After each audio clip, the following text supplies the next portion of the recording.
I'm just going to show some new features that we've added to the fleet check Wraplication. So let's just have a look at these results tables here. And you might see that it's been arranged slightly differently now. So in fact what we see is the worst details first, so they're summarised at the top of the table. But I've taken much of the detail off of this chart and given you a history button now. So obviously what might be interesting is, since it's got the most failures, we might want to look at the history of this. We can notice that there's only one check being done here. But if we have a look at it, what we can find is this is taking us through to the history. If there was more than one check, there would be it would start with the news first and it would move down the page.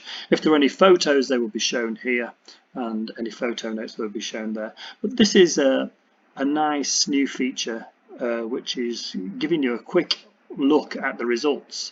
So in this area here we can see where we've got some fails in this area here. So what we can also do, if we click through, of course, we can see how that is a representation of the bigger, much clearer table if you need to see it. But sometimes it's quite nice to look down the history of something and see how it's changed. I've also put some calculations to look at the previous result. So because there's 4 failures on here, and previously there was 0 because this was the first inspection. So we got a comment here that says failures have gone up, and we also have features that actually say failures have gone down. So if tomorrow we do this check again and somebody forgets to show that this has failed, then it would say that fails have gone down. So it's really providing a comment feature that we can have a more detailed look to see exactly what's going on. So that's the reason behind that feature.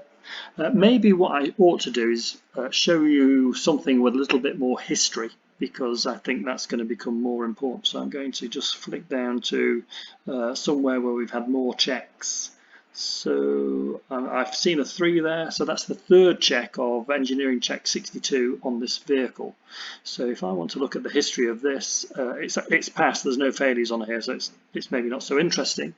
But what it will show us is this is the most up-to-date change for 3 and 2. It looks like one's been deleted actually. So but we can see here how the result is changing with history. So it's a summary result and how it's changing with history. The comment just says okay, but it's maybe more interesting to do searches on things like, let's go to the top here. So maybe we'll look at how many times we've found that the crack count or the failure count has gone up. So there's some examples here of the crack count going up. I'm not sure if there's any examples of the counts going down. No, there isn't. But you can see how this feature is going to be very easy to use, and it's going to put us straight onto what we need to be worrying about, and we're going to be able to drill down into the history of that particular detail and look at it in further detail.